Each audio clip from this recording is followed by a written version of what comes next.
Hello, beautiful humans. Welcome back to another episode of Naked Sunday. I'm your host, Caleb Nelson, and I've got my friend David Roden here with me on the podcast today. Bro, welcome to the show. It's been fun. We've actually been on here chopping it up for a hot second, and I was like, "Oh shoot, we got to get this podcast going." Yeah, brother. We could have just kept going on that, and I promise you, I could still be here at like 9 o'clock tonight when That's doing so this. funny. But dude, you got me so fired up. So happy to have you on here today, and clearly, I think there's gonna be people who are just getting tons of value out of today, just because a dude who just likes to talk about stuff, and you're like, let's be open. Wide open. Literally, there isn't a thing. There's nothing. I think the only way you actually grow and progress is you're able to talk about difficult subjects and yeah, we can go as deep as you want. Well, I have only one thing I actually make sure I do in this show, and I actually start every episode with why I appreciate my guest. This is, I believe that we need to start telling each other why we love each other, and I fundamentally believe that that is the great starting point for how we start this whole thing. Where I'm on this vision of world inner peace, but for you, like your journey, which I know you're going to probably share today for the audience, is like you are so growth minded, and you're looking to be impactful and care for other people, but with the lens of what you were just talking about. I'm willing to be authentic, I'm willing to be real, I'm willing to be vulnerable along the way. I think that that's such a keystone element of authentic, heart-centered leadership. And I mean, there's a reason why I could hang out and talk for you the next 7 hours, because like that persona, just it's so attractive, it's so humble, it's so like that's just that good juju, man. Like that fills your heart. So thanks for being you, brother. I appreciate that, brother. I appreciate it. I mean, obviously, it's like half the time. My favorite thing when you I deal with clients and I deal with people all the time. You're not special. Like when you're like, in the most authentic way possible, you think your situation is so unique, so different. And like when you actually start communicating it, it's like, oh, you're the only person in the whole world that has a weight issue.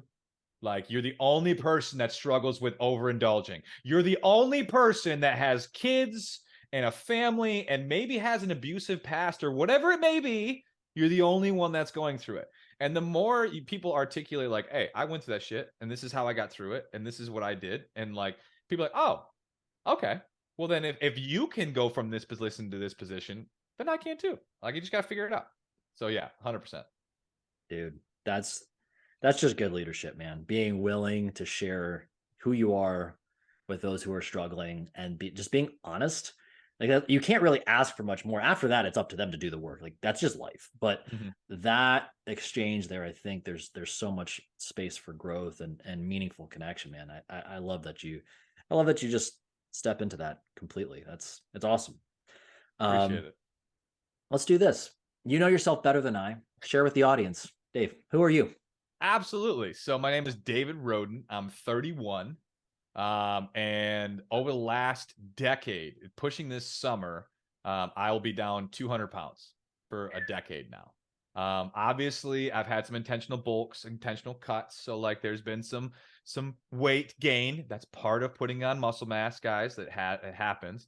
But when it comes to the mental shift, I've been down 200 pounds for this August will be a decade. And it's been a fascinating decade. I was 400 pounds by the time I was 18 years old. Yeah, I could eat. Your boy, there's only one way you get to 400 pounds by 18. Your boy Put it could away. eat. Oof. But then the ironic part, my dad's a cardiologist. He's a heart doctor. And I grew up in a very affluent and very loving family. Like I grew up in a 7,000 square foot house with a full gym and indoor basketball court in my house. Like so Wow. like I had all the resources you could ever ask for on to live in a healthy body, to have a good relationship with yourself, to have a good relationship with everything around you. But we'll talk about the deepest, darkest part. Mm. 18-year-old David, 400-pound me, pre-diabetic, hypertensive, senior in high school. I felt so trapped in my body that even though I was living in a 7,000 square foot house where my bedroom was probably bigger than some people's entire houses or like living space, even though I had a custom marble shower even though I had two parents that loved me dearly, even though I had friends and family and all the support, I was on the golf team, I had all this cool stuff. People loved me. I almost killed myself when I was a senior in high school. So like how? Like how does someone that has every resource possible that says you're supposed to be healthy and happy and love the life you were given and blessed with, I didn't see any of it. And so it just kind of goes to show you that your actions, your habitual patterns, how you see yourself, how the relationship you have with yourself, no matter how externally things are going for you, you can internally just have it all fucked up. And so yeah, so that's me. And then made a big shift when I was a junior, senior in college for a multitude of reasons we can go into. Down the 200 pounds for a decade, published my first book 4.5 years ago, 5 years ago. Really got into coaching in the last 2 to 3 years, kind of floated with it for a while, but haven't really been intentional until recently. And now we're here. Snap, crackle, pop. We just, there goes a decade. No, no problem. Whatever. Wow. Well, on fast forward. Oh, and I competed in 2 bodybuilding shows too. So I just competed last October. That was fun. Dude. That's pretty amazing to go from my 400-pound life to being on a stage competing in bodybuilding or like seemingly two antithetical. Yeah, that's probably the right word. Sounds about right. Ideas. Yep. 100%. In a decade. And yeah, you kind of summed that up pretty quick. I was on a SECA scan recently. Yeah. Have you been to, like, it's like an in-body equivalent? Yeah. It's like, yeah. And my muscle mass for a 31-year-old male, I'm in the 100th percentile. Because I'm currently right now, after just doing my bulk, I'm 6'1", 240 and about 21% body fat at 240. So my lean body mass is like 210, which is 200, 210, which is pretty friggin' ridiculous for the frame I have, and naturally no weight loss surgery, no PEDs, no nothing. But then just go from morbid obesity, being in the 0.01% of obesity, or like 100th percentile of it, to the opposite in a decade, kind of just goes to show you that, at the end of the day, 10 years for something like that is relatively short. As much as, like, if somebody was to say, like, you're starting your journey now, it's going to take 10 years. You just said it, blink of the eye, 10 years to fully transform all of that. Yep. That's not that long.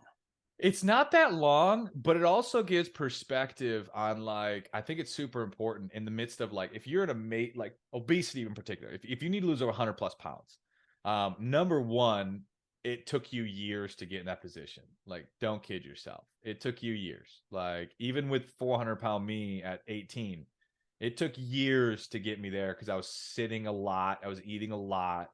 And the constant battle everyone wants to in the 21st century we live in is instant gratification, and everyone wants to lose 200 pounds, transform their life in 6 months, and like it just doesn't happen. The more sequence of it all was from 21 to 22 years old. It took me about 3 years to drop my original 200. So I was averaging about a pound and a half, 2 pounds a week for about 3 years. Then from 24, 25, I had 2 excess skin removal surgeries. And then now from 26 to 31, I really fell in love with strength training and bodybuilding. And so it went from like the fat loss phase into like, let's sculpt my body. And so like that kind of the sequence of that decade. Wow. Let's go on the journey then. You mentioned we went over the surface. Yep. Let's get into the depths, which I really appreciate. You started like, hey, 18, in many ways you're eating yourself to death, but 100%. like you're like quite literally thinking about taking your own life. Yep. So there were 2 specific moments when I was a senior in high school. I never physically did it, but and for like trigger warning for all you guys, like this is where I was. I can tell you, to this day, I know exactly where I was. I was in my shower, had a hot warm shower on, and I had a pair of scissors in my hand, just like trying to grasp the courage to end it, because I just fucking hated the body, like I felt so trapped in this 400-pound body. And I looked at like just all I saw was more frustration. And at this point, too, with my senior year and like my body was in shambles. I was going to a chiropractor 2 to 3 days a week because my back was all jacked. I was like, so I was always in pain. I was tired all the time. And so like I felt so trapped in this 400-pound body, and I didn't see a way out, that my grades started slipping. And in my family, traditional education is everything. I got an uncle who's a very successful attorney. My dad's a cardiologist. My mom's a nurse. Everyone went the traditional educational route. And my my golf season, my senior year, I had a 1.8 GPA in that semester. And but because of my facade, and I was very good at hiding it. Like I can intellectually speak. I am very intelligent. My coach never looked at my grades. None of my teachers talked to one another about me.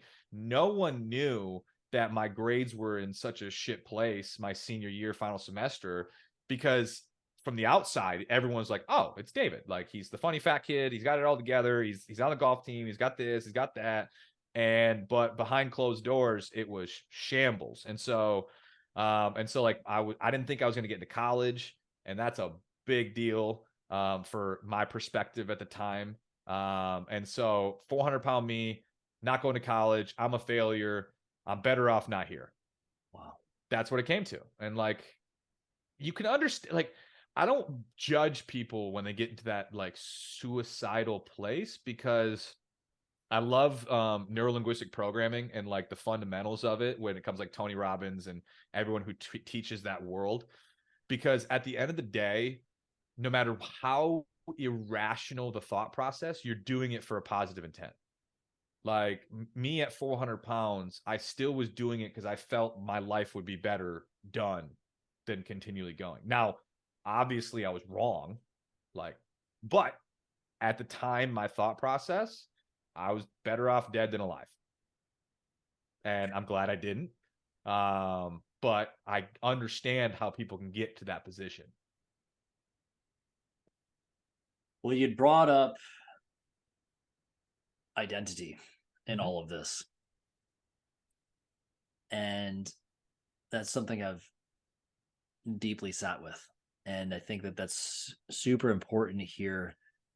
And some of the things I'm hearing, what you're bringing up, okay, affluence, let's call it degrees, traditional route, success there. What does it mean to be successful, to follow this life? I don't really know what was going on beforehand, but like what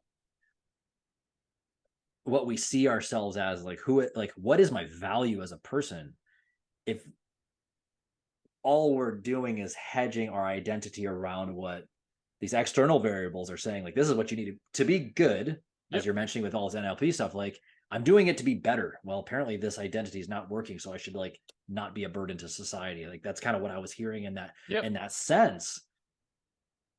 What was it like to come back to like, well, then who are you in that idea? And who was that person that you found in there? So it's super interesting too, because one backstory on that is like, I wasn't brought up that way. Hmm. My dad, he's still a superhero to this day to me. He's retired now as a cardiologist. But like my dad's from the South Side of Chicago, grew up super poor. His dad died when he was 12. Hmm. And so at a young age, my dad used to put me on the bathroom counter and say, like, hey, look at that man in the mirror and tell him that you love yourself and tell him that you love him. And so Wow. like that, so like I grew up again, everything everything suggests that like my life should have been, and even to this day, my dad has never pushed me into medicine. He never pushed me into following the traditional route where little quick backstory on dad. He literally before he got into med school, he had 2 bachelor's degrees in biology and chemistry from Northern Illinois. And he's in this interview and to go into med school. And this med school interviewer goes, okay, if you don't get into med school, what are you going to do? And my dad goes, well, my two passions in life at the time, he was a private pilot for fun, and back when it was a lot cheaper to be a pilot, and he was a photographer. He did weddings and different shit to just pay for stuff. And so he's like, honestly, if I don't get into med school, I'm either going to be a photographer or probably a pilot. And this guy's like, wait. You're going to have two bachelor's degrees in biology and chemistry. And if you don't get into med school, you're going to be a pilot or a photographer? And he's like, yeah, because that's what I enjoy doing. So I grew up even with the sense Awesome. that, like, I grew up with a father figure that and a mother that was just like, hey, just live your life. You Yeah. don't, like, obviously do it to the best of your ability, but whatever modality, whatever the outlet, I don't care. Like, whatever you want to do. But yeah, so that kind of identity shift, I think it's super important. I look at 400-pound me from a different life. I really Mm. do. I really do. I say it quite often. I say that was 400-pound David. And I went through the phase of like recreating myself. I wrote down a sheet of paper, and this was pretty early on because I got into the mindset side of things pretty early in my transformation. Mm. And so I remember writing down on a piece of paper, I had David and I had Fit D-Rock. Mm. And I just was like, all right, what are character traits that David has that Fit D-Rock will not embody anymore? And it was like lack of consistency, lack of discipline, lack of self-respect, and like, okay, what am I gonna do? I'm gonna like, and so like I remember just writing down exactly who I wanted to be. Not fitness, not like, oh, I need to be 220, even though I had those goals.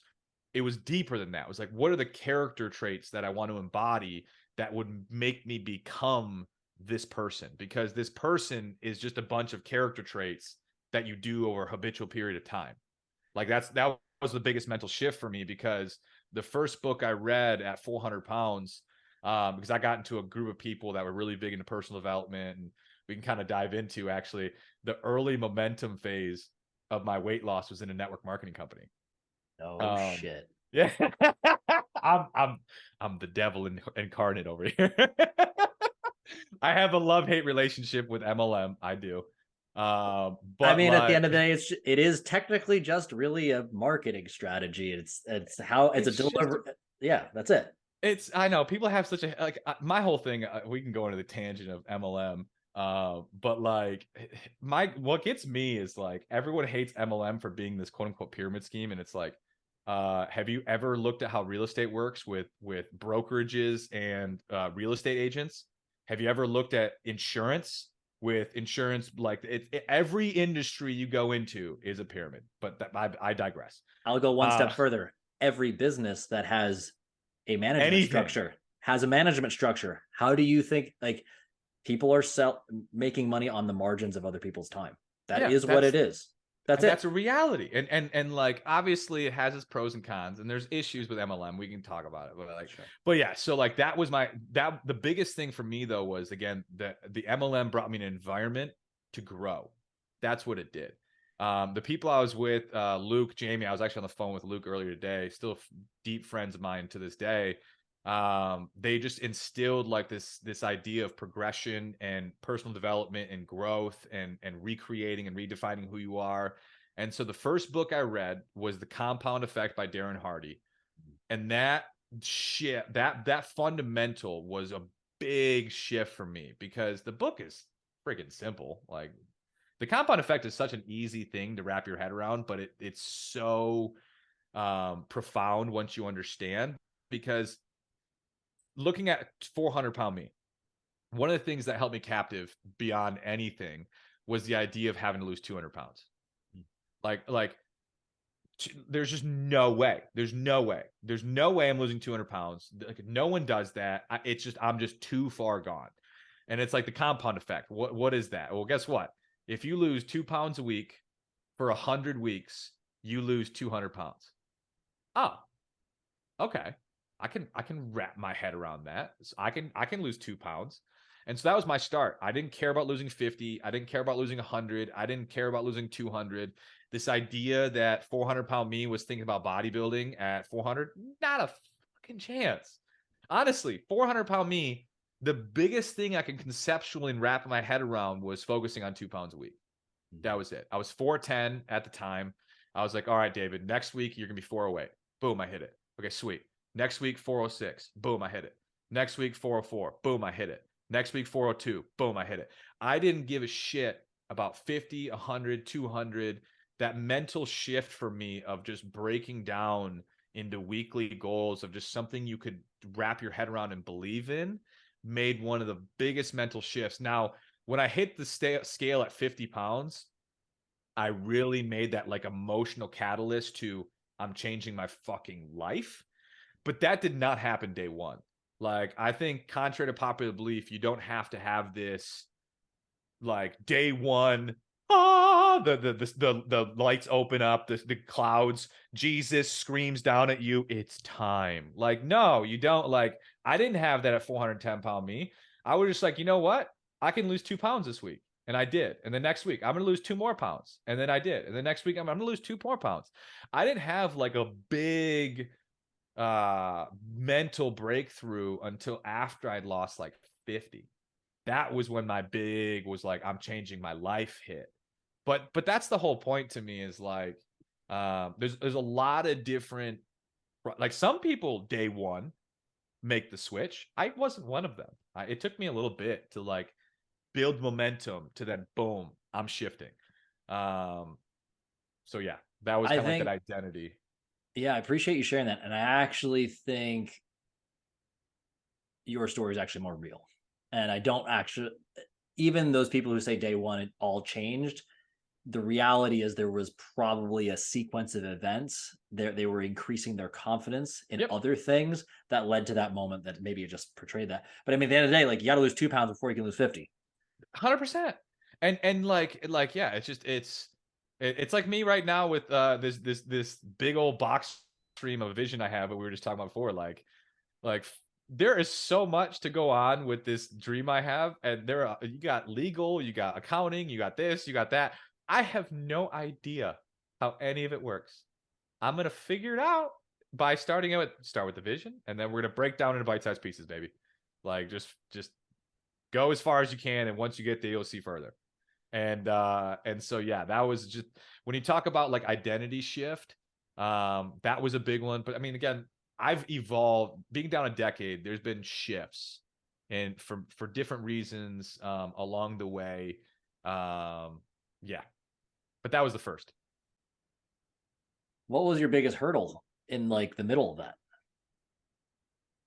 Define hurdle. Were you talking about like being stuck at a weight? Were you talking about No, I mean the weight is kind of a consequence of yeah, that. Like I think a lot of people think that people start chasing the result, and don't get me wrong, the true. result is part of it. Like it's a motivator, but the intrinsic stuff. I think what people start to eventually realize, a lot of people say, is like it's not the goal you're reaching, it's who you become along the way. 100%. I would actually shift it a different. It's actually who you reveal along the way. You that was already there. You just Yep. couldn't see it underneath the chaos, whatever. And Hmm. it might be in the form of extra weight. It might be in the form of chronic pain. It might be in the form of debt. It might be in the form of poor relationships. Hmm. When you remove that stuff, the Yep. excess, you start to see the truth. The weight on the scale is a consequence of that path. Yep. So to that, like, but there's going to be sticking points along that way that you did not realize were a real problem. Yep.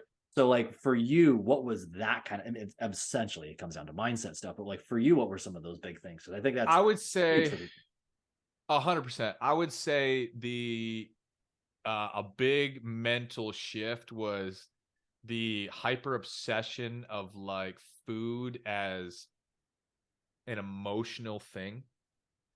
Where it's like I think a big shift for people is they use food as a coping mechanism.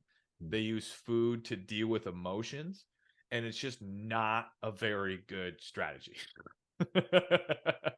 Like I'm not a person that says you have to eat chicken and broccoli for every meal or dry unseasoned bro, even though I can do that from time to time. but I think there a big mental shift for me was this hyper obsession of using food for feelings. Because like 400-pound me and like that whole process, I early on, like I never went through this big cutout phase. So like for me early on when I started making progress, obviously when you're 400 pounds, you wiggle your toes a bit and you don't eat fast food 3 times and you drop 4 pounds.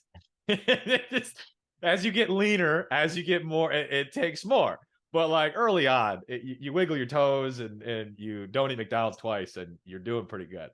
And so, but like at the early stages, I would go 3 meals without a cheat of McDonald's, Taco Bell, whatever it may be. And then I go 4 meals. And then I go a day. And then I go a day and a half. And then I go 2 days.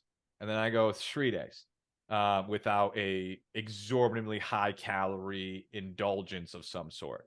And so that was a big thing for me because that's one thing that people who have never been significantly overweight have a really hard time conceptualizing is people's obsession with food that use it for emotions and use it for a fundamental feeling.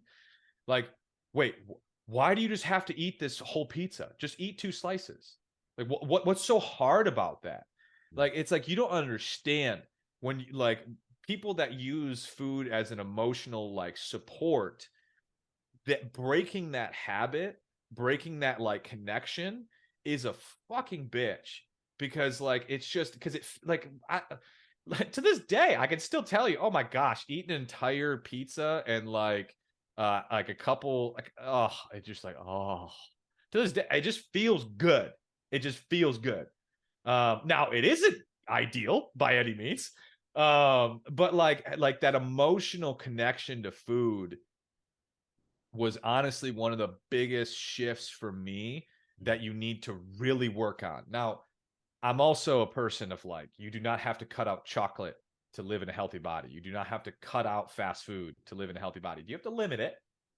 You got to limit it. But like that big shift of not using food to deal with stress, not using food to just the hyper obsession of food in general is just one of the biggest mental shifts you have to get through because as I'm sure you've had on this podcast and you talk about in life, like fitness success, general quality of health success is 90% nutrition, 10% fitness. Like you can beat your butt in the gym till the cows come home, but if you eat like an asshole, you make it you're gonna gain some muscle. So what? You're like it's not gonna actually do anything. And so like building like transforming that mindset with nutrition and food and relationship with food has been super interesting. And it's actually been a growing thing that I've even gotten into at a different level today because so like being down 200 pounds for a decade now, I've adapted and done things in a different way over the years. I've done your low carb, I've done your carb cycling, I've done keto, I've done pretty much everything but vegan and vegetarian. Pretty much everything. For different reasons, all that kind of stuff. Slow carb. Everyone has their books and stuff. The science is actually a lot simpler than that, and no one wants to hear it. And but I went through that phase. I have a bachelor's degree in biomedical science, so like I was fascinated by the science and like getting caught up in the newest vogue thing that ultimately usually gets discredited. But but like the big thing for me was the hyper obsession with cheat days and cheat meals really fucked me up. I looking back at for a long period of time, even down 150, 200, 200 like that process, I had this really big cheat mentality of cheat. I didn't do cheat days too often because whatever the physiological thing is, I can eat 10,000 calories in a day like it's nothing. Like it's like, and so some people they get fuller quicker, some people don't. All the whatever the whole mechanism, genetic predisposition, whatever that is, I can put down 8 to 10,000 calories like it's nothing, like it's nothing. And so if I do days, I can just eat too much. But meals, I can get away with. And so I still kind of had this obsession with cheat meals, even with progression into my transformation. And over the last like 2-3 years, I've really stopped using cheats. And it's like I just have inconsistent indulgences. And even with that shift, the amount of times I eat overly excessive has gone down.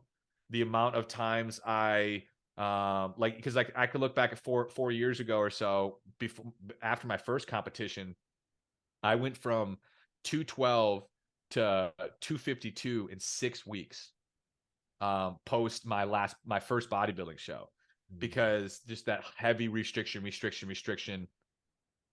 And so, but I think the biggest last 2 years for me in particular has been a big shift when it comes to my consistency of my weight, because I really got off this even cheats.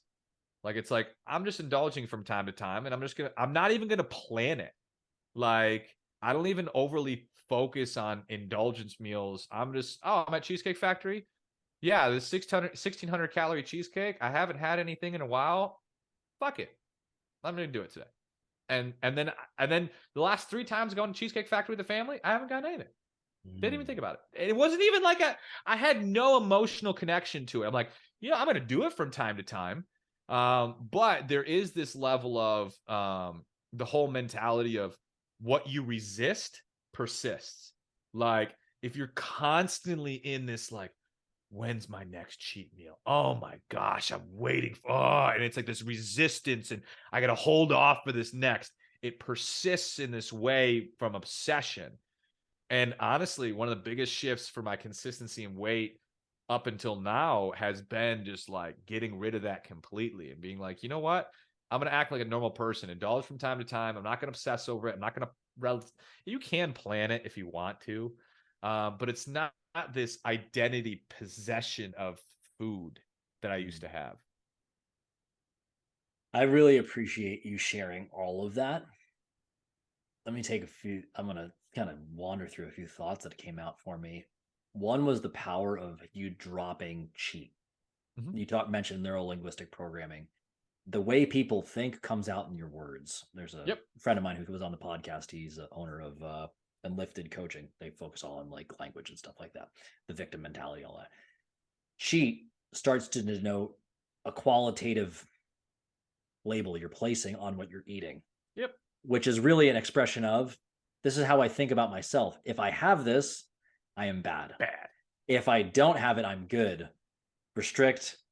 And then, as you mentioned, what you resist persists. You can't not think about something. So by putting that new label, now I have to resist not thinking about it. I put it back, as in, you don't think about pink elephants. Of course, you just think about a pink elephant. That idea. Dropping that out, just letting go of, I mean, you know this, I grew up in a cult. It's like dropping the dogmas around. I think you did know that, right? Maybe, possibly. I'm not sure. Well, now you know. You study all those religions and things like that. They all kind of come around. They all actually come around to the same thing. Ironically, as you bring up, everybody's got their book: nutrition, paleo, keto, South Beach diet, all the shit. Carnivore is the newest thing. Vegans always sitting around there. Fasting is coming back in form. Fasting is so funny to me. It's just like, as you've mentioned in there, it's like, what are you eventually doing? In some way, shape, or form, you're restricting calories. That's it. If you want to do fasting, that's fine, but don't act like it's somehow better than just moderate calorie restriction. Like, it's exactly. Well, the same idea. If you're going to make it so restricted, if it's part of like, oh, I just feel better eating in these time windows, different language around how you approach it. It does matter how you hit it. Yeah. So what I will give you credit for, that I think, because a lot of people will often hear that stuff and like, that was my excuse to just go right back to the cheesecake and just start to hammer. What I think is also worth people noting is that you did go through regimens where it was a little more restricted, i.e. 100%. fast. But because of that, as you went through the ebbs and flows, you've actually come to a place where you don't have to think about it. You don't Yep. have to plan it, which is ultimately when we start looking at skill development, that is a sense of mastery when when it's truly unconscious. I Yep. just am. That takes time. And what's really funny is a friend of mine, he uh he was a colleague of mine at my first position out of college. And he's one of the coaches there. And he asked me once on a drive out to Ohio, because we were doing some research to run a CrossFit regionals that year back in Boston. Anyway, we're driving out there, and he turns to me, he's like, if you had a client and you could do whatever you want, but for 10 years, how would you start? How would you take it on? The thing, the ironic thing is I started with a fast, but it's because like when you remove all the variables, but the 10-year stretch, as we're talking about this, we when you're starting out, it sounds like forever, but it's really not when you start to consider all the nuance that you just brought up and how you change your mindset on how you confront a different food ideologies, essentially, which is how you grapple with your emotions, which in turn again comes back out in your language.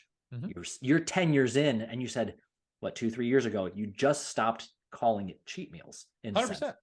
Like, that's 7 years in. That's a Yep. doctorate. Okay. Like, if people can start to think about that and maybe start to adopt, I just loved all that. And especially as we're talked about, if we bring it back to the way you approached chopping off 200 pounds, it was, well, 2 pounds at a time, in a way that you described a manner in which where you could increase confidence. And for anybody who wants to actually listen out there who doesn't know this, for sustainable weight loss, the max you can lose in a week is 2 pounds per week. Mm-hmm. That's just science. So like, you're dead nuts on with all the stuff. And if people want to like fiddle fart around with this stuff and try to like contest it, like, history continues to prove itself. It It's continues to be the same damn thing. So I loved everything you're detailing. And what's I appreciate above that is like, that's a 10-year journey. That's very realistic. That's a very 100%. reasonable. And you tried on a couple different habits, like, and you happen to have fallen into bodybuilding because you like that. But like, somebody could, hey, you lose the 200 pounds. Well, now what could you? Maybe it's just, more focused at my business, or more, like, and I'm Yep. assuming you got more focused with your own stuff, but like, your avenue for athletic exposure is, I want to train for bodybuilding or something like that. Yep. That's so powerful that people don't even, of course you can't conceptualize what that looks like in the beginning. So start with the very small thing that you did, like small progressive steps, gently shift your mindset. That I heard you brought in good relationships into your life. Like, dude, that was, It's an all-encompassing. Well, that's where it's like when when I do my TikTok lives in particular. So I do these TikTok lives. I'll put in between, in an hour, I'll put 5 to 25,000 people on them, depending on the day and how TikTok and social media works. And I get this question all the time, which is like, well, where do I start? Hmm. And this is the one I always start with, like, and I'm like, all right, before we talk about nutrition, before we talk about fitness, before we talk about anything, especially if you are hundreds of pounds overweight, but again, the caveat's the same no matter what niche you're talking about. You have to make the decision. You're changing your fucking life. Like, your life has to change. It's not just a nutritional issue. Like, yes, some people, it may be more nutritional issue than it is fitness or relationship with yourself or whatever. But it's just so rare. It's a singular event. So you have to make the decision that there are components of your relationship with yourself. There are components with your relationship with food. There are components with your relationship with fitness. There are components with the people you surround yourself with. There are multiple caveats that I just want to make sure you understand right now. Things in your life have to change in a relatively holistic manner, in the sense of like all encompassing, than it is one thing. Like, oh my gosh, the amount of times I deal with clients where, whether it's intentional or unintentional, where after they've lost 40, 50, 100, their friends start to leave them, and they have to start, and they start finding new friends because of they're doing things that the other friends don't want to do, and your life's just changing. Whether that happens in a very nuanced kind of, like, just kind of smooth way, or it's a fucking off a bridge wall. I've had both happen when talking to people, where like I just had a huge blow up because one of my good friends say, since I won't go to the bars with them and drink at night, that they think I'm better than them. And it's like, no, I don't think I'm better than you. Like, this has nothing to do with you. This has to do with me and building a better and healthier, happier me. But they burned the bridge because they thought it had something to do with them, which obviously we all know, projections and all this kind of stuff. And so it's like, the number one thing I say, and just being honest with, it's not just a food issue. It's not just a fitness issue. It's just not like, there's so many caveats, and that is the hard part from a business perspective. There is a lot at play, and there's a lot of reasons why people are overweight. Like, one of our previous clients, he's lost 220 pounds. And his big thing wasn't even food. It was alcohol. It was alcohol in his relationship with himself. And when he broke his alcohol issue, he lost 220 pounds in 16 months, which is a little unhealthy, a little unsustainable. We won't say unhealthy; it's kind of a gray area. Now he understood that, and so like he knew long term he'd have to build better nutritional habits. And so like I'm not against extreme weight loss as long as you understand it's not a long term play. Like, if you're losing more than 2 pounds a week, it ain't sustainable. Um, Right. I don't want to say you can't do it because people have done it. Like, Well, that's a it's good just thing you're yeah. saying. Like that's a very specific goal, and I think the important piece to drop in here, if I'll call it from a legal standpoint, is do you understand the trade-offs? Like, Yep. are you accepting the consequence? Exactly. Yeah, You're like gonna you, lose muscle. You're gonna feel like shit. Uh, yeah. Or even just like doing an extreme sport or like bodybuilding or whatever, name your thing. Like yep. it's kind of the informed consent, like, hey, I'm gonna let you know, like, I'll help you on this journey, or you don't have to choose to help be the person to help them on that journey, but like, hey, by the way, these are the things, which I love what you're saying, like, just so you know, like, these are the things that are going to come up. And if you really want the result that you say you want, we're gonna have to do this. On the same token, if you're gonna do this extreme thing based off of health metrics and that kind of stuff, are you okay with the trade-offs? Yep. It's arguable that professional sports in general is not a healthy activity. Like professional football is not a healthy activity. No. But they accept the trade-off. I mean, I think it's a little more obvious now. It's like, cool, like chances are that you're going to have concussion pretty high. Okay, cool. Yep. Like, do you accept that for this like this is the potential reward? Yep. So I think what you're bringing out there is super important. It was nice how you balanced that word healthy in there, because healthy is kind of an idea, but Oh, it just drives me. The binary kind of this whole binary nomenclature of nutrition and the zealotness of it all is so unreal to me. I'm not gonna lie, I can be a troll at times. I like being a troll. So like, so this is, I don't know where your stance is. I don't know all where right, your well, stance is. We're gonna find out. I think we're pretty Um, in line with most things, bro. I drink, I drink synthetic sugars. Like I do. So I'll do drink I. Diet Coke. I like now. I'm not drinking 30 a day, but like, it's so funny to me. I'll be doing my TikTok lives, and I tend to have like a Diet Coke or something in my hand, and I'll wait for someone to comment, giving health advice while they drink a Diet Coke. Okay.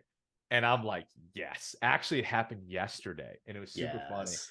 because this woman goes, aspartame is toxic.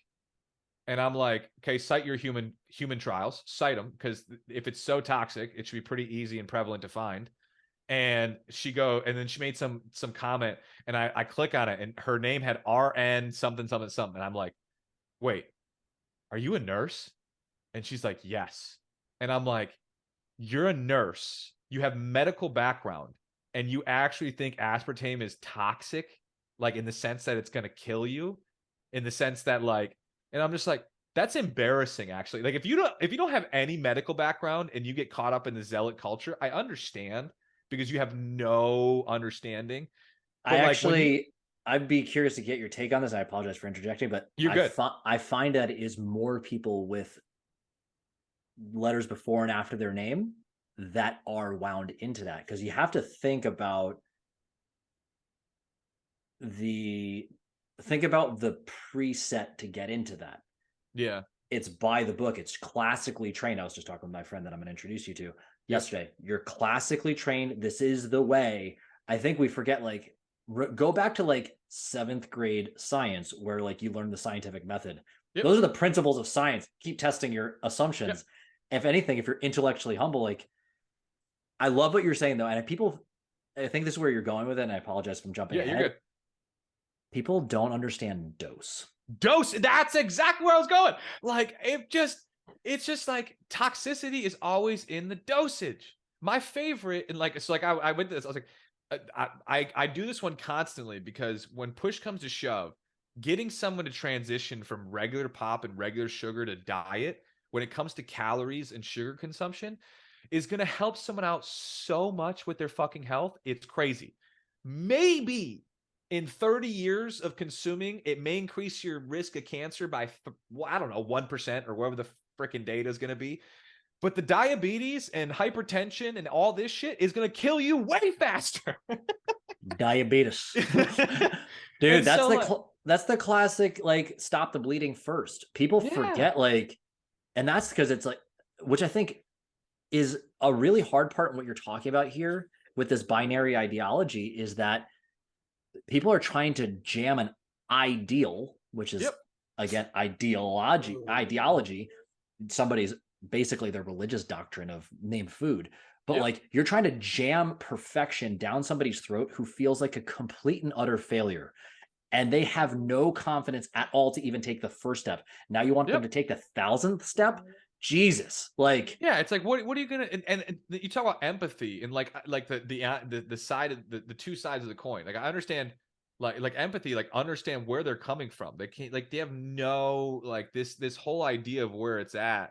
And so, but it is so funny to me. Like I'll just do these lives and I'm like, give me one human trial. Give me one. Just put in the comment section, do one. And it was like a week or two ago, and some kid puts in a research study, and it and I go, there are two places you are not allowed to take research, clinical research from. Number one, rat studies. Number two, epidemiologic studies.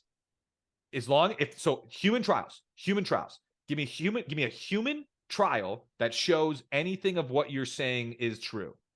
And this person, not even fucking reading it, puts it in the comment section, and I can read it even in the title.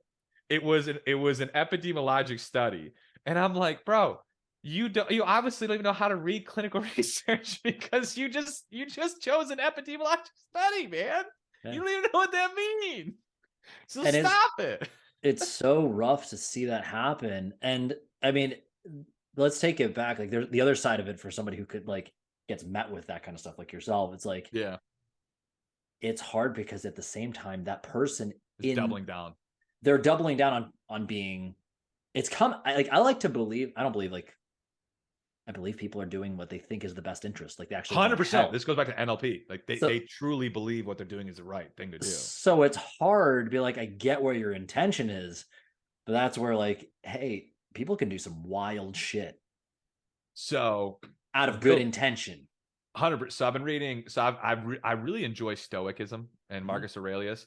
And like one of the Stoic principles that is just super interesting to me that I've really tried to embody the best I can is like, it's okay to not have an opinion in something you have no education in. And I'm not saying traditional, like you don't have to go to school, but if you've never really dove into educating yourself on a subject, you don't have to go, well, this is what I believe or my opinion.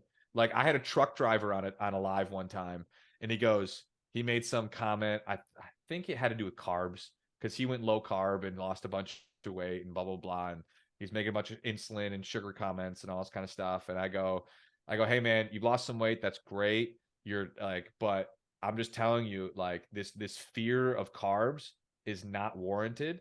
And he goes, well, it's just my opinion. And I go, honestly, man, I could see you're a truck driver. It's in your bio, it's in your name. I know nothing of, I've driven a truck. I know nothing of how a truck works. I don't know. I couldn't tell you what the best truck is and why and what's the best ratio of anything.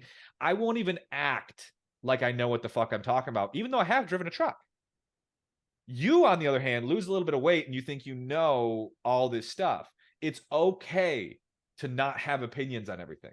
Like it's a weird concept, but like you can just be like, you know what? I'm not educated in this subject enough to even warrant an opinion. I'm just not even gonna have one. And that's a hard thing in traditional in the 21st century today with social media. It's a hard concept for people to wrap their head around with the idea. It's like I have no idea. I'm not educated in the subject. I'm just gonna keep myself out. I want to go one step further in what you're saying there. And I think this is just the most valuable thing somebody could take from what you're bringing out there. When you are looking for an expert, look for the person who's willing to say, I don't know. 100%. That is a surefire way to know, like, okay, I'm willing to stay around. Yep.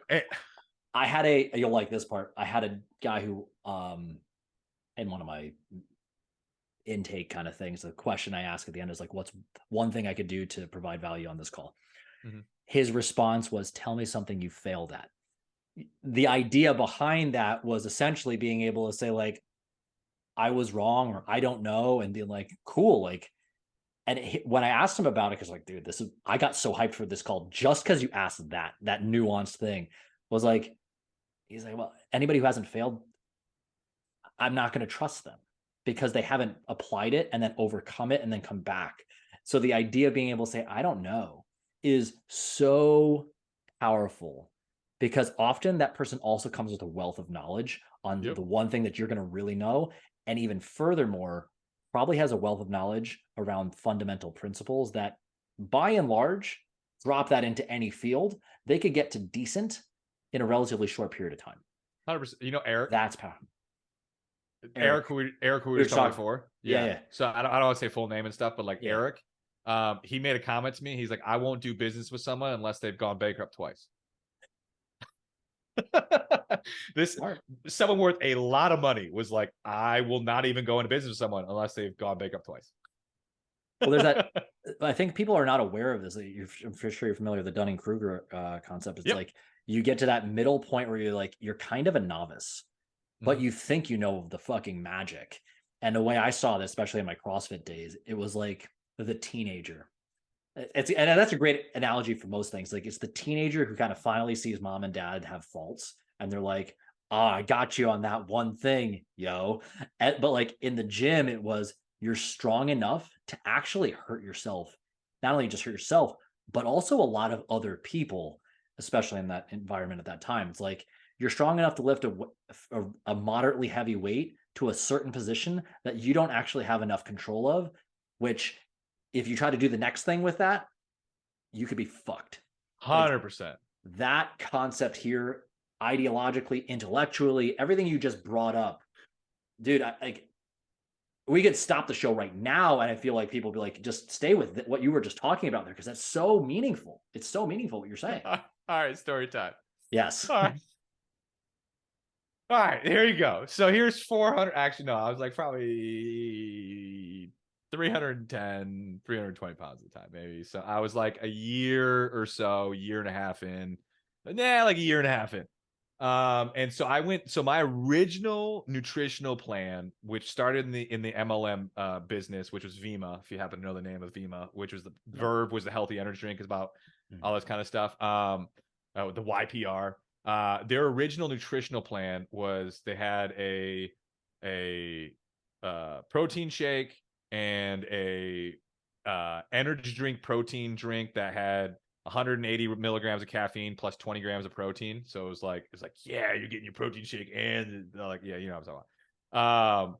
Well, their first start was carb cycling, and it was actually the head trainer for the company was Chris and Heidi Powell. So Chris Powell's big thing was carb cycling. And so I started off on that high protein carb cycling mentality. And then after about instant gratification kicked in, every time I went low carb for a few days, I lost weight faster. This is awesome. It's the carbs, glycogen, water. But you get caught in that phase, and that makes you incentivized to go lower carb, instant gratification, lower water, all this kind of stuff. I'm a year and a half in, I'm down 100 pounds, and I used to have fucking wars with my dad about he's just sitting there saying calories and protein, calories and protein, calories and protein. And I'm like, no, it's the carbs, Dad. Look at this. And Dad's like, they've done the studies. Like, I can show you the Navy studies from the 1960s with macronutrients and controlling calorie intake and on naval ships. And I'm like, no, Dad, it's the fucking carbs. I'm literally yelling at a very well respected cardiologist as I'm saying it's the carbs, and it's just like I'm like, damn, Dude. It's wild, isn't it? Well, 100%. I think that what that brings out, like everything about demonizing something in this life, it's like it's so much easier for one. What is it? If it bleeds, it leads, which essentially is a concept of like get somebody afraid, you can Yep, sell them, you can make yep. money off of that. Hurts my soul. Find the new thing, as opposed, and it works, like it does, and there's a lot of way. Like, do I ever think we're going to change that from a societal standpoint? I don't know. I'm not sure if that's ever going to It's such a change. tough one. Because at the end of the day, like a business does need to make money. You have to like get people in the door. The problem is, can you navigate them to the next step with be like, okay, we've done this, just to let you know we use that strategy, and you got to be upfront, like, because that's a bit. But like, where do we start with like what's enough? Yep. And when we start asking what's enough, you're asking, am I enough? And that's really fucking hard because like Mm-hmm. I can't point the finger anywhere else because I have to go reconcile that. Yep. That's tough because why else would we go out and have this big old fight with your father or an expert or some dude on the internet if we don't feel somewhere internally insecure, not enough? And what he was really saying is like get enough calories, get enough protein to essentially support healthy living. Yep. That's Again, it. Like quotations in and this whatever in else. this in the simplest terms, obviously. And it's Yeah. but it's always so interesting because like this is like a TikTok warning I make all the time. And like I say this on my social media and I warn people constantly. I'm not against using social media as a tool for accountability. I think it's like it's basically an online journal. There's nothing wrong with it. Like I think it's a tool just like so many things.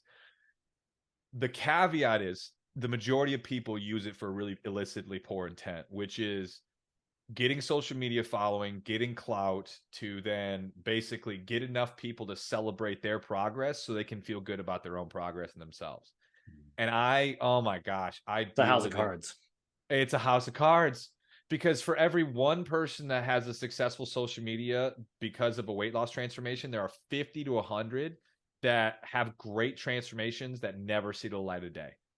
And like it's one of those things where like I literally start every single TikTok live with this, which is, hey guy, once about 150, 200 people are on plus, I go, all right, my name is David Roden. I'm 31. I've been down 200 pounds for a decade. So what does that mean? Number one, I understand sustainability on a sense that most people don't understand. Number two, I'm the same person on this live with you as right now. Like you're on your phone, I'm on my phone.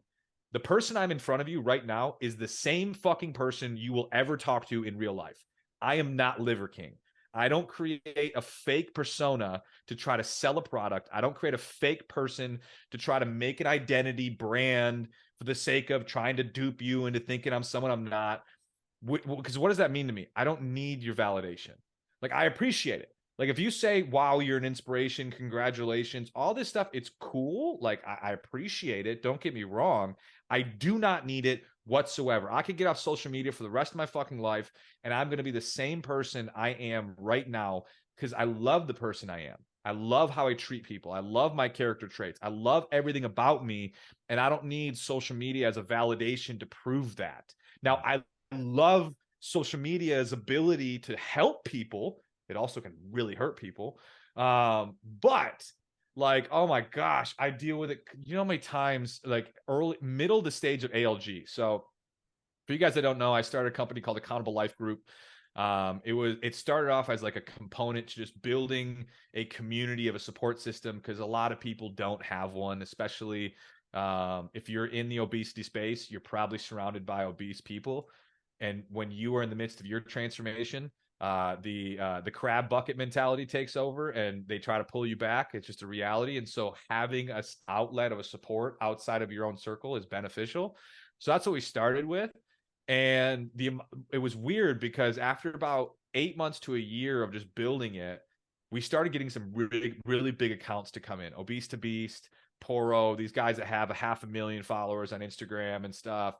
And all of our OGs that only had 50 followers, 100 followers, even though they've lost 100 pounds themselves, 150 pounds and all this kind of stuff, they started resenting us because they thought we cared about Poro and these other accounts more because they were in the community. And I was like, guys, I don't give a shit. Like, I don't care at all. I could care less if you have 50 followers or 500,000 followers. I care about your character and your progress. That's it. And like, you think I care because that's your issue, not mine. I like, yes, I have 100,000 followers on TikTok, but compared to some, I mean, shit, I've been doing this for so long. You would think I'd have 1,000,000 plus. Most people would think I'd have 1,000,000 plus. I have 100,000, which is cool. And I'm cool. Like, I don't care. But it's like there are people that get thrusted 1,000,000 followers in a matter of 6 months, and they think that like if you're not the person that's capable of dealing with that, it's gonna fall in your face. I've seen it countless times, countless times. Classic house of cards. It's a Classic house of house. cards. It's everything else we just talked about. Like you lose the weight too fast, or you get the relationship too quick. It's nowadays people are more aware of the person who wins the lottery and loses it within a couple of years. Like they don't have the internal structure to hold that. Yep. It was just external validation on something, and that was all that it was, and it's not what it's cracked up to be when you eventually get it. 100%. I mean, nobody's upset about winning $1,000,000 in the beginning, but they don't understand what comes with that. 100%. Yeah. And most regret it, but like afterwards, because it's just not. Yeah, like, Powerful lessons. the validation, man. It's so funny because I have friends that like, because I do social media the way I do, they think I do it for the validation because they're like, I'm like, I promise you, it's not. Like, it really isn't. Like, obviously I think to myself metrics, and I'm like, okay, this video didn't do as well. What can I do to adjust it? Like, how do I adjust my reach? Because I have a passion of helping people, but it's not like, oh my gosh, no one said congratulations. God, why did I do this? Was this transformation even worth it? Like, why did I like? No, why did I just feel better in my life and happier with myself? Like, oh my god, this means nothing. Yeah. Right? Do you know how many people I've had like hit me up and be like, David, I don't know why I even did this because no one cares. I'm like, do you care? Like, losing 130 pounds, was that not worth it? Like, tell me 50 ways your life is better down 130 pounds. Like, you can't see it? No, but that goes back to literally the beginning, which is most people would say my life was sunshine and fucking rainbows. And I say the same thing. And yet I had the ability through how the brain works, through how how you deal with yourself, you can take an incredibly blessed life and make it feel like shit. Like, that's why I always say, like, your feelings are bullshit. Like, like, I don't want to say like you don't have to be a stoic all the time. Like, your feelings are nothing, but like your feelings will constantly deceive you because we constantly deal with like, oh, I don't feel like I'm good enough. Well, you are. Yeah. Like, I constantly feel like my body's not blank. Well, it is, and like that, it's that constant. Yeah, it's fascinating. Dude, I could talk to you for hours. I'm looking at the clock and I'm like, whoa, that hour went by in a heartbeat. Holy shit. If somebody's listening, they're like, yo, I dig this guy's vibe. I need to have more of him in my life. What would be the best way for somebody to get in touch with you? Social media is my favorite, especially when it comes to communication. Instagram, I'm pretty good at getting back to people, at least the first few comments. So my social media, all my platforms, FIT_DROCK, DROCK. I'm the most active on TikTok because the algorithm, just playing the game, But obviously TikTok has a really bad messaging system. And so Instagram's messaging system is way more better, way better, more better, more. I'm not intelligent. And so I my love you, man. you I oh, love you you. ready for this? Yes. So we'll go ACT. So when I was 18, took the ACT. I went. Did you take the ACT? No, I took SAT. SAT. Okay. Mm. So ACT perfect is 36. Or yeah, 36, right? Yeah, 36. Pretty sure. Perfect is 36. I went 34 science, 33 math, 16 reading comprehension, and 14 English. So if that's any indicator, people, go to Insta and do the quick messaging thing. Just get the It's quick so chat. when I wrote my first book, I wrote it all myself, and I used like Grammarly to work on grammar, and I thought I did a great job, and I still got a bunch of people going, "Bro, you suck at writing," and I'm like, "Damn it!" Oh God. Hey, but you Ugh. know what? That should inspire anybody who's like, I can't write a book. Well, you can write a book. There you Well, you write go. a book because yeah, this not very book inclined.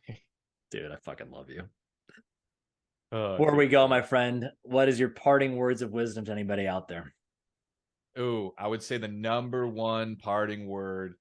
If you're in the midst of making better decisions in your life and you want to progress, celebrate progress. Everything, every time. Be delusional. I don't even care. Like 400-pound me, when I've gotten into neurolinguistic programming and learning the idea of Pavlov's dog and reinforcing positive traits you want to incorporate. I used to I'd be in the cafeteria. There's pizza, there's ice cream, there's all this shit around me, and I got a grilled chicken salad. And I'm sitting down with my buddies, and I'm reading my first neurolinguistic programming book, and I stood up at the table. I'm about to eat this salad, and I stood at the table and I go, David, good job. And I sat down and ate it. And everyone looked at me like I was a fucking loony. But again, like if you're not positively affirming progress, if you're not positively affirming the betterment of your decision making, good luck maintaining it. Like there's nothing that destroys progress more than disacknowledging when you do something better than once you did before. Like, it's what sucks the life out of you. I hear it all the time. I only lost 18 pounds. I only lost 25. I only lost 12. And I'm just like, oh, shut the fuck up. And so honestly, the biggest takeaway, be delusionally celebratory towards your progress. Delusional. Like be a loon. I don't even care. Dude, I'm like upset I gotta sign off. Like this has been so much fun hanging. I can't wait till I hang with you in person. Like we're gonna bro out Absolutely. for sure. We'll definitely chuck some weights. I'll get into a little bit of my old meathead side of me, and Yay. we'll have a good old time. I But love it. everybody who's listening, go connect. Do yourself a favor. Go connect. That'll be in the show notes. So if anybody didn't get all that, don't worry, it'll be there. But David, love you, bro. Like you're fucking awesome. I I'm just so appreciate it. grateful for you being in my life. Can't wait for this friendship to go where it's gonna go. And it's all we got for today, And I everybody. want to apologize for how long it took me to get on here. This took too long. Bro, we're here now. It's all good. The universe took us on the course it needed to take us. What's a couple months between friends? Doesn't matter. Here, maybe this conversation was meant to be had right now. So it's all good, brother. It's all good. Everybody, go check them out. That's all we got for today. Until next time, I remind you to love everybody.